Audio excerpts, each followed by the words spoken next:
Hello and welcome back to the channel. My name is Eddie Jennings from EJSLLC.com. This video is going to be about interviewing for system administrator positions. And before I dive in, I want to remind you, if you enjoy the content of the video, make sure you click like. Also, subscribe to the channel, ring the bell when you do, so you can be aware of when new content comes available. Now I want to welcome back subscribers to the channel and thank you for taking the time to watch another video. So I've did another one of these about what I personally look for if a person says in their interview that you have experience with PowerShell, and I wanted to do another for a topic that has come up a couple times with discussions with coworkers and such, and just always keep in mind videos like this. I mean, they're one person's opinion, and for me it's my opinion, both being on the side of the interviewee, where I'm having to figure out what would be an accurate answer to the question, and also being a part of some panel interviews when the question is being asked and what I'm looking for an answer for it. But know that there's no one right way to do it. But if you happen to find yourself in an interview with me, this is probably what I'm going to be thinking about and considering. And the thing I wanted to talk about was answering the question of, on a scale of 1 to 10, rate yourself with whatever skill that is. And I think, at least for me, it can be easy to undervalue your skills, and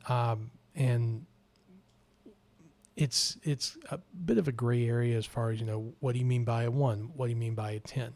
So when I'm faced with this question in an interview, I will usually give a definition of either of those sides, usually of the 10 side. And in my opinion, if a 10 in a skill is you are an absolute expert. Like, if I was asked, rate my skills with PowerShell, if I said a 10, then I would expect to be Jeffrey Snover, who wrote PowerShell. Or if it's you having to do something with DNS and name resolution and networking, and you rate yourself a 10, then that would be, I can rattle off the protocols and the intricate details of each. So now that might not be the same as the 10 that your interviewer is thinking of, but what that does is going to give them an idea of how you're interpreting it, and then they can take that scale and apply it there. Like if I were to do an interview today and someone asked me what my PowerShell skill is, I would probably rate myself probably a 5 or a 6. I'm not a 10 as far as I'm not Jeffrey Snover, and I'm not a person that has just eat, drink, sleep, nothing but PowerShell for years and years and years and know everything that there is to know about it. I'm not a 1 as far as my ability to do PowerShell is open PowerShell.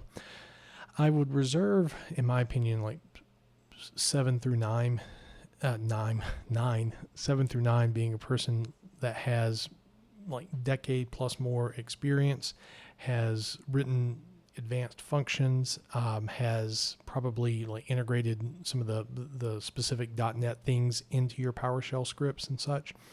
I'm familiar with functions. I've written some, but it's not something that I'm doing on a daily basis. There will be some things that I would need to look up, but I am confident as far as writing my own scripts, or if I have someone else's script and I need to adapt that to a situation, or if I'm having to troubleshoot someone's script and find the bug, then I think, in my opinion, with 1 being you don't have a clue, or you've just opened the PowerShell, or what the word is, and 10 being you're the be all end all God of PowerShell, where you would set in. Now, talking about people devaluing themselves, I've had some friends of mine that say, on that scale, Eddie, you should probably call yourself a 7 or 8 in PowerShell.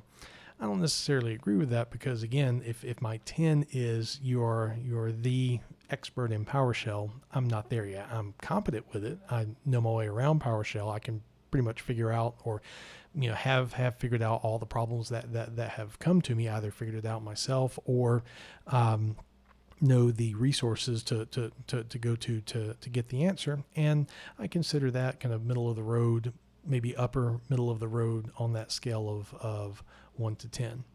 Now, let's see, I've been in IT now, I think completed 7 years. So back during year 1, I would have rated myself probably a 1 or a 2. I know what PowerShell is. I know what some of the commandlets are. At that time, I could take someone's script and sort of figure out what was going on if they didn't do anything too advanced. So just to give you an idea of that. There will be some people that will probably say rate yourself a little higher than you think. It exudes confidence. I don't necessarily agree with that.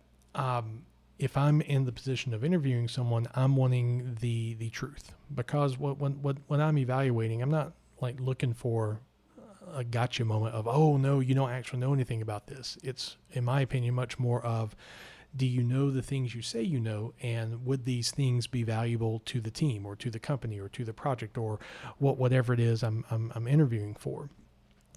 I would caution you to rate yourself on the lower scale if you really don't think you're there. For example, me right now, my 7th year of IT, and have been working with PowerShell pretty heavily over the last couple of years, and worked on it, as a beginner the previous years. If I were to call myself a 4 or lower in PowerShell based off of the scale that I have of, 1 is you don't have a clue and 10 is you wrote PowerShell, that would be undervaluing my skills. And while it can be tempting to possibly do that because you don't want to come off as overconfident, that might also send the message of, well, this person doesn't really know what's happening, and we're looking for a person with medium intermediate PowerShell skills, or has the ability to get into more advanced scripting with PowerShells, and we're not going to bother asking this person questions about it.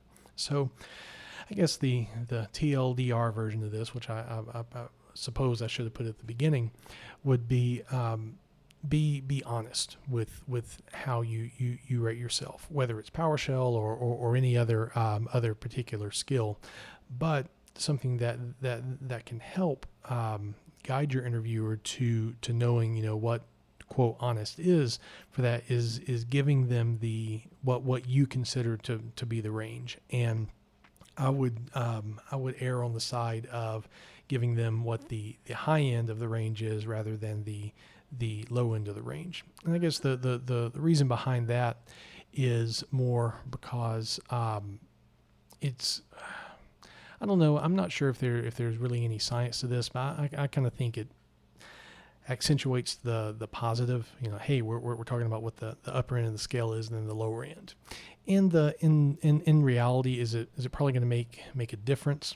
No, but I want people thinking more on the more skilled side of things. So if you were wondering about how to answer the question of rate yourself on a scale of 1 to 10 on insert skill here, maybe this can give you some ideas of how to answer that, and just kind of my ideas of, if you consider 10 to be like the expert, where you would fall in the range for that.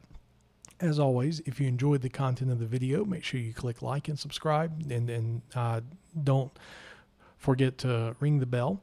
And thank you for taking the time to watch, and I'll see you the next time.